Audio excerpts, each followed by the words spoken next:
जैसे ही हम गावत रहे कि नाली है गोइया नाली है भैंसिया, तो वो आदमी देसीला भैंस बोला तो हमको हंसी छूटा, वैसे हंसा हमें। मैंने ये बोला कि ब्यासो जी ऐसा शब्द इस्तेमाल कर ले तो हईस और रहबे और जो चाहा था जिसको उसने ही धोखा दिया, उसने ही धोखा दिया। नादान थी जो कुछ भी न समझी, चाहत को रुसवा किया, चाहत को रुसवा किया। बना के उसी ने उजाला मेरा आशिया। एक ऐसा वो लड़का था जिसे मैं प्यार करती थी, एक ऐसा वो लड़का था जिसे मैं प्यार करती थी। जीती थी जिसके लिए, जिसके लिए मरती थी। जीती थी जिसके लिए, जिसके लिए मरती थी।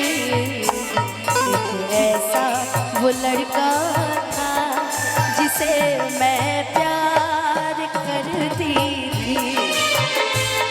एक ऐसा वो लड़का था जिसे मैं प्यार करती थी। बोल बोल बोलते हैं बोल। देखिए मेरे गाने पे खुश होकर हाँ हमरो मिला था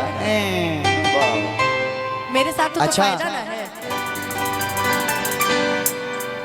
अब ये सच्चाई है कि गाना छोटू सिंह की तरफ से सभी कलाकारों को भोजपुरी में मंच पे अगर मेल फीमेल अगर गा रहा है तो मेल का ये थॉट है कि फीमेल को हमेशा बेइज्जत करे या कुछ भी बोले, ये मेरे अंदर अब नहीं है और मैं नहीं करना चाहता हूँ। गाने के माध्यम से मैं गाऊंगा, आप लोग हमें क्षमा करें कैसे कि ये हमारा पाबंदी लागू घरे से। हाँ भाई, हमारी माता श्री ने ये कहा कि आपको किसी भी लड़की को कभी भी उल्टा सीधा नहीं बोलो। उस दिन की बात क्या है वो मैं गलत नहीं हूँ, मैं जानता हूँ।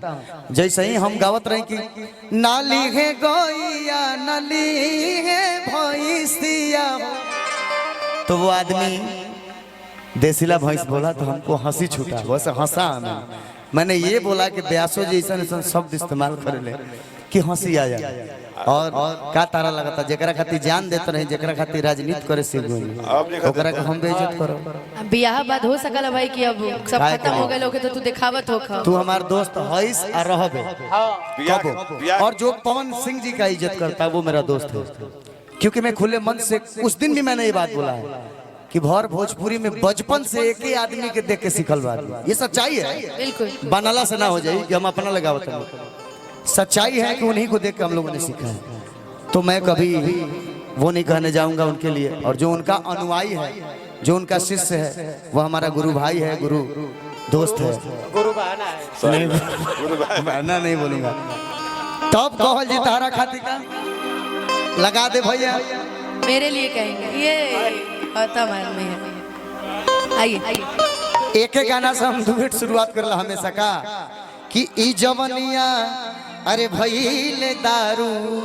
कभी तो नशा पानी छोड़कर बात करो। अरे यार नशे में जो मजा है बिना नशा के कहाँ मजा। ठीक है घरे जाता है कुल नशा उतरी। अरे केहू पिए वाला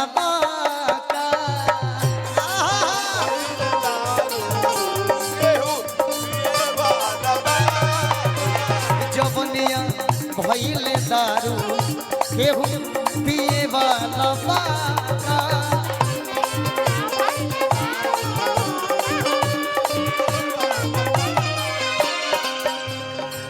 मस्त पानी में जवानी, ओ जवानी का गसा,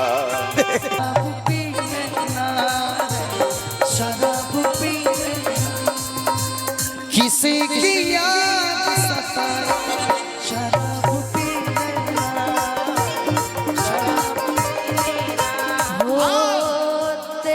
खातिर मैं दुनिया में बदनाम हूँ, तेरी खातिर मैं दुनिया में बदनाम हूँ, फिर भी तू भूल जाए तो मैं क्या करूँ, फिर भी तू भूल जाए तो मैं क्या करूँ। ओ तू शराबी शराबी तू शराबी शराबी। हाँ ना बालाजी था ना, हैं? बालाजी है बालाजी। हाँ बाला भैया वाला भी। टाइगर है हमारा बड़ा भाई है, लेकिन प्यार से हम लोग बाला जी भैया बोलते हैं। गाइए गाइए। किसी की याद सताए शराब पी